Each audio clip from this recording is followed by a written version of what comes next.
Titan Z. So what can it do? What can the Titan Z do? Well, in order to talk about what it can do, I need to go back in history a little bit. 30 years ago, Pixar Animation Studios launched the world into full CGI animated feature films.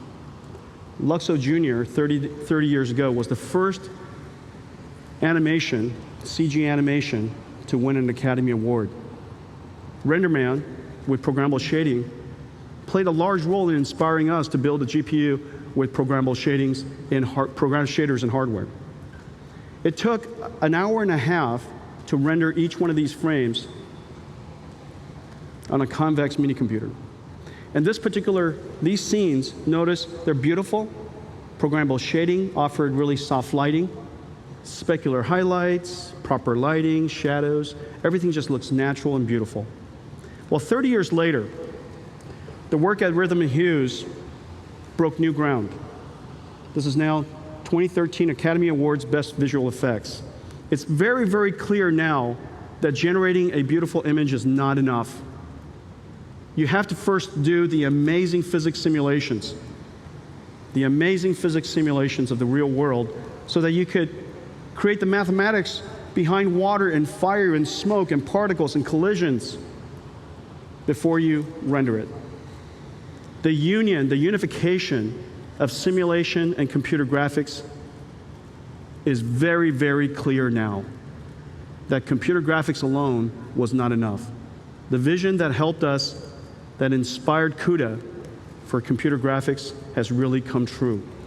Now, if you compare the work that Rhythm and Hues did, and this is really amazing, as fast as computers have advanced, in that short time, 30 years, computers advanced 1,000,000 times more powerful. And yet, what took an hour and a half to render per frame now takes 250 hours. The computer has become 1,000,000 times more powerful, and yet it takes 250 hours to render. Well, a lot of that time is consumed in just the physics simulation of the ocean. First, the base simulation, then particles, splashes, foams, all of that composited, merged together in some artistic way, and then, of course, rendering the final image.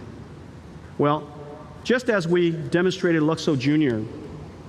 at Macworld during the launch of the MacBook that NVIDIA was first in, and where the launch of the programmable shader, invention of the programmable shader, inside our company, the code name was MV20. That particular product launch, Macworld, we demonstrated Luxo Jr. in real time. The audience was just floored. Never has anybody seen beautiful graphics like that in real time.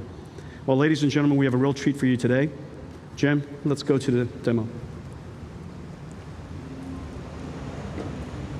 So what we're doing here before we get started, we're in simulation and computer graphics at the same time.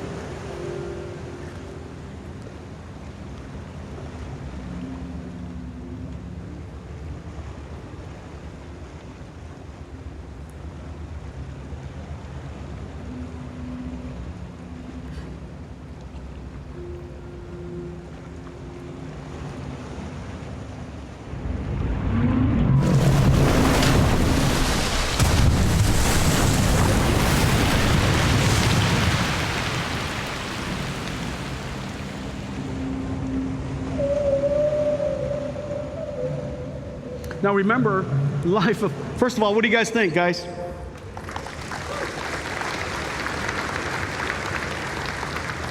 Hey, how about let's do that one more time for them to enjoy it.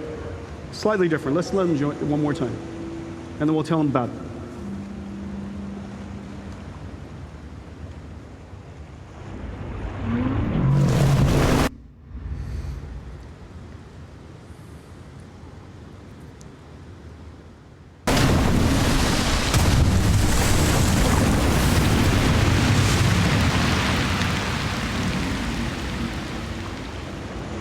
I think I got wet up here. So first of all, The wave simulation stirs up the plankton in the ocean, which created that iridescence. There's all jellyfish all swimming naturally all by themselves. When the whale comes breaching out of the water, it generates, of course, the waves. The wave simulation kicks in. They're 2D grids. They're 3D grids. They're particle systems. They're mist generators and foam generators. And all of that done in real time. And as it lands, the wake pushes the raft around. And not to mention, the computer graphics is just beautiful to look at. These guys did a great job. Thanks a lot, Jim.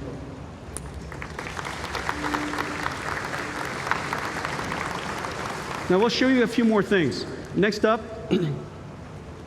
this is the world's first real-time unified physics solver. Fluids, cloth, rigid bodies, all interacting together in a unified solver.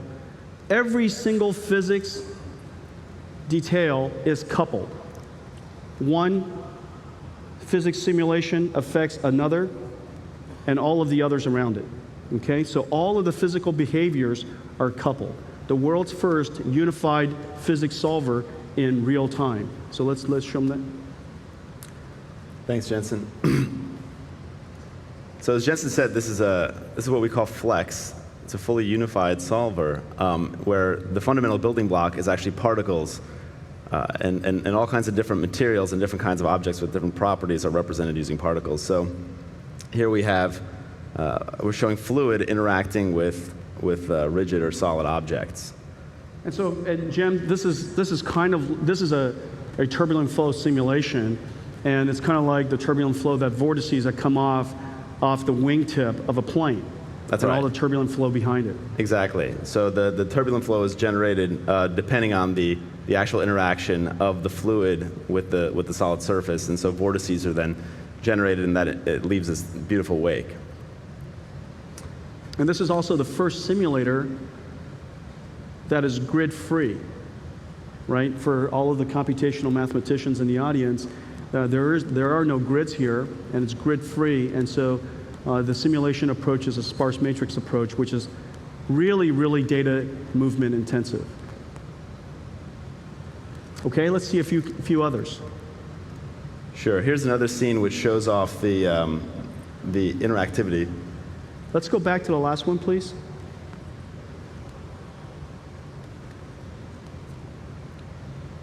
Here's a scene which shows off the interactivity of different types of materials like we talked about. So here we have a rigid hanging material that we can then emit particles into the scene, and there's full interaction between that rigid body and the fluid smoke. So I can play with that, move it anywhere I want.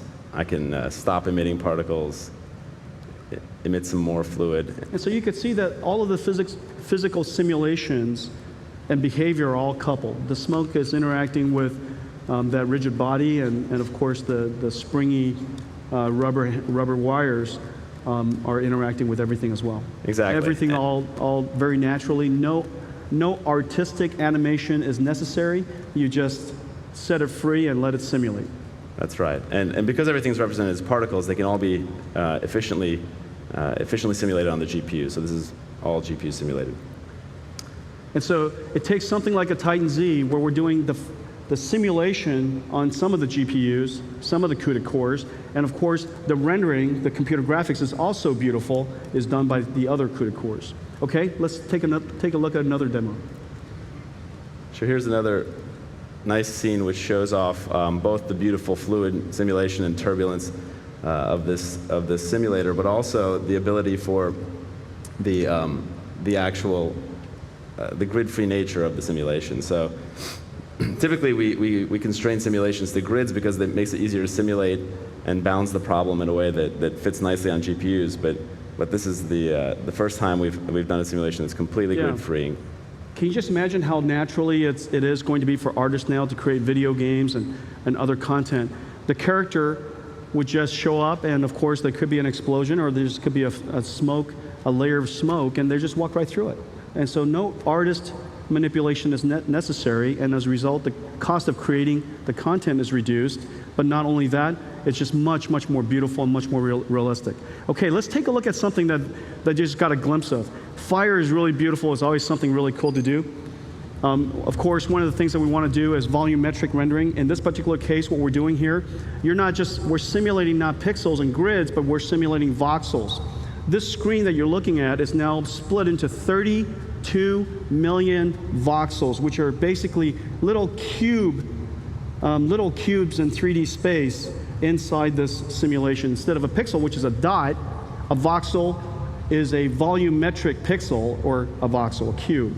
Each one of the cube contains information on the fuel, the amount of density, and the temperature. And if the temperature reaches a certain level, the fuel ignites. The fuel would ignite within that little tiny one of those 32 million voxels. And when the fuel ignites, it emits light. Okay, so what I'm describing here, once the engineers describe this scene and write this algorithm, the rest of it is just automatic.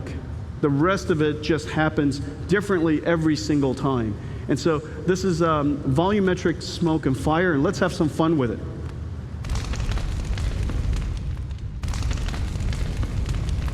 Every single one of those voxels are interacting with that sphere, and as it comes close, it lights the sphere wonderfully. Look at the way that the flame and the smoke wraps around the sphere so naturally. The unification of simulation and computer graphics. Thanks a lot, Jen.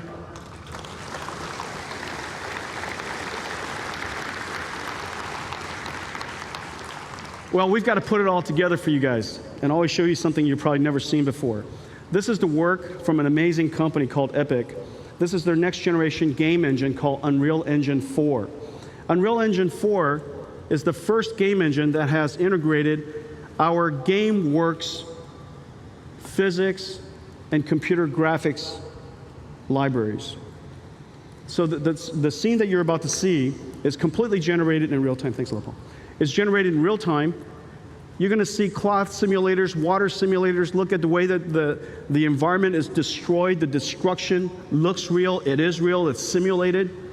It's not like a hole is painted on top of that wall. The wall actually got destroyed. Okay? So real simulation, real destruction, and not only that, really violent and really, really beautiful. Okay, let's run it.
Ladies and gentlemen, Unreal Engine 4. That, by the way, is why we have to build Titan Z. Well, just to show you that it's in fact real time, the lighting makes such a huge difference in how this works. Lighting is one of the most computationally intensive part of computer graphics, and the ability for your eye to pick up those subtle lighting shades is really quite remarkable. So let's take a look at it real quick.